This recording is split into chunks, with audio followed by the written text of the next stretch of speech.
In this episode, we're going to talk a little bit about what the next steps are now that I've gotten the engine running.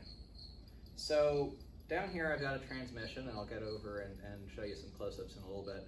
But so this is what I have is a T-56 transmission out of a 2002 Corvette. Doesn't seem like a natural combination with a 4-cylinder low revving turbo diesel, but I'll tell you why I picked it. More than anything, it had to do with the fact that I wanted a 6-speed transmission that would have sort of close-ish ratios, close enough anyway, so that I wasn't having huge jumps because in RPM, because the red line on this is 2200. It's not very high, and I don't want to be going to 2200 RPM and then have this massive drop down to 11 or 1200, which with some transmissions wouldn't necessarily be quite that bad, but it would be sort of close enough. The ratios on this transmission start out with a 266 first gear down to a 0.50 overdrive in 6th gear. That really steep overdrive is the other thing that I was looking for, because again, with a 2200 RPM red line, and it's not super easy to change the gear ratios in the differentials on the disco. I wanted something that was going to still let me have a reasonable cruising top speed on the highway as well as reasonable cruising RPM. And with the stock transmission, 2200 RPM, it gets you, I want to say it's around 70. I haven't driven the car in a couple of weeks, so I can't remember off the top of my head. But not that that's crawling, and for a disco, really, you don't usually drive them all that fast anyway, but I wanted to have a little bit more. And this engine has enough torque for it. It's rated for something between 400 and 450 foot-pounds of torque at, say, 1600, I forget the exact number. So there's no reason why it needs to rev super high. When you take a look at those torque numbers and what that corresponds to in horsepower, it's better than what the stock engine makes by far at cruise RPM. So few risks that are involved with this. So for one, the official rating on this transmission is 370 foot-pounds of torque. This is exceeding it, and it's a 4-cylinder diesel instead of a V8 gas. And the significance of that is that diesels have much stronger pressure pulses and therefore torque pulses. And 4-cylinder versus a V8 means that even if you have the same torque, if it's coming from 4 cylinders, you know, we think of torque as just a line, but it's really kind of a sinusoid oscillating curve. And so with a V8, it's more evened out to get whatever your torque number is. With a 4-cylinder, and especially a diesel, it's more up and down all over the place. So there's a couple of things that I'm going to do to try to help with that. The first one is, normally I want to have as light of a flywheel as possible, like my Cobra. I've done everything I can to make the engine super light, lightest weight flywheel I could find, lightweight balancer, everything I could, other than going to super lightweight internals, because those would have cost a ton of money. This, I'm doing the opposite. The flywheel that's on there right now weighs about 100 pounds, and I'm hoping that I can do something that lets me use it. That'll make it less responsive, but having all of that weight there, and especially because of the design that I'll show you closer in a second, all that weight is going to make it so that when those firing pulses happen, those are getting more absorbed in the mass of the flywheel, and so that's not going to get transmitted as much to the transmission. Other thing is, these transmissions came with ATF from the factory. That was done for a couple of reasons, as I understand it. One of them was making the shifts smoother and easier, especially when cold. Another one was because it's thinner, and so there's going to be less resistance, which therefore helps with fuel economy. And the third one was that manufacturers didn't want to have multiple fluids, especially for manual transmissions that they weren't selling very many of. So that kind of all pushed things in the direction of ATF. My 2017 Ram with the G56 transmission came with ATF from the factory, and Mercedes, who makes it, says no, that's dumb, but apparently they did it anyway.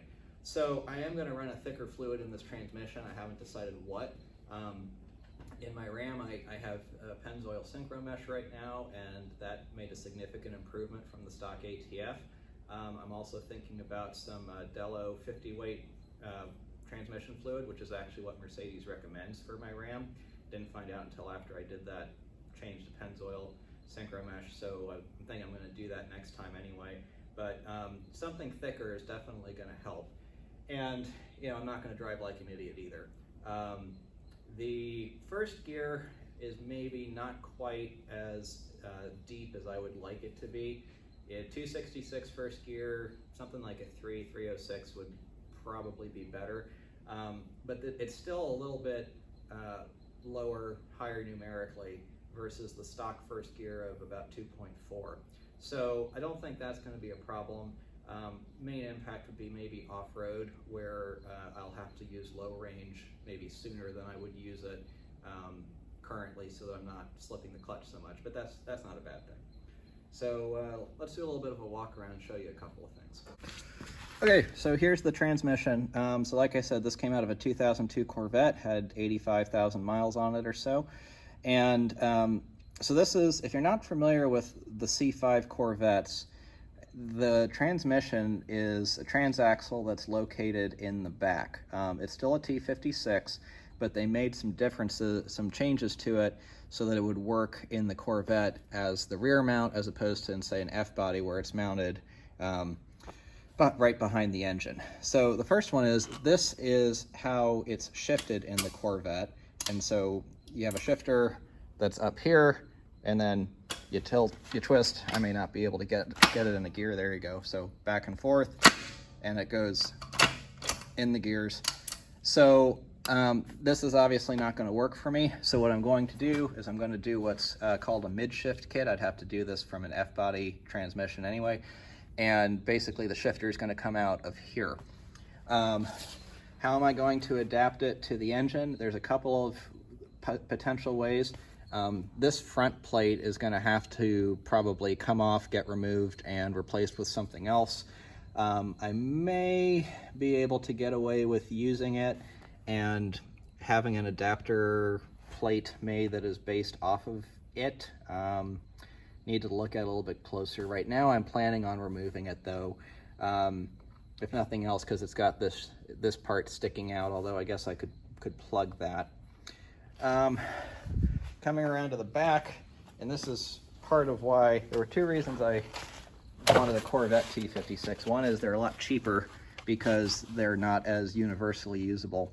But the other thing is, because it's set up for a transaxle, you've got the spline shaft in the back, and it's set up for this nice centered O-ringed interface with a transfer case. Now, I don't have a spare transfer case for the Land Rover sitting around. I probably need to get one of those, and so I can work on what adaptations I'm going to need to make this work back here.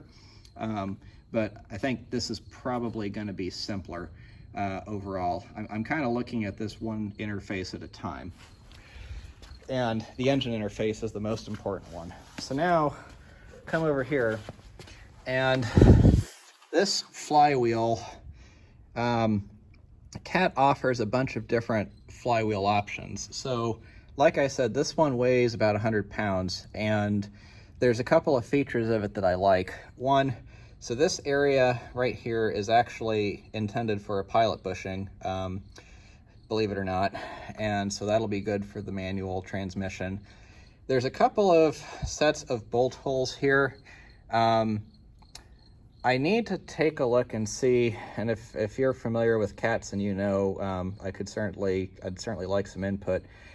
I'll walk over in a second and show you what was on there, but obviously, but for a clutch, I'll need some kind of friction surface to work here, and ideally some kind of friction surface that I can bolt in there, and then have the pressure plate go on, and then the friction disc in between. The friction disc itself is simple enough. I just need to get the right diameter one for I think it's a 26 spline input shaft, so that part's simple, but I got to figure this part out.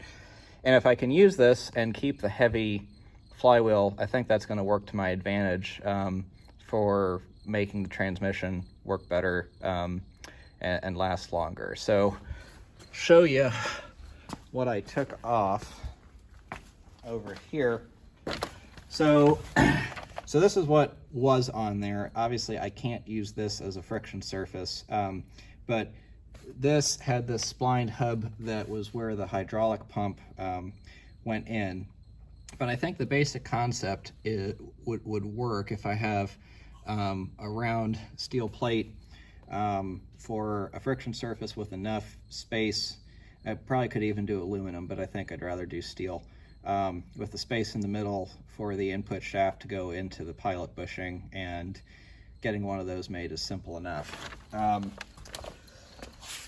This had also come with this SA3 bell housing plate, and if I can come up with a way to adapt the transmission to bolt onto this, that would be pretty ideal. I would really like that if I can make that work, and I think there's definitely enough strength in it.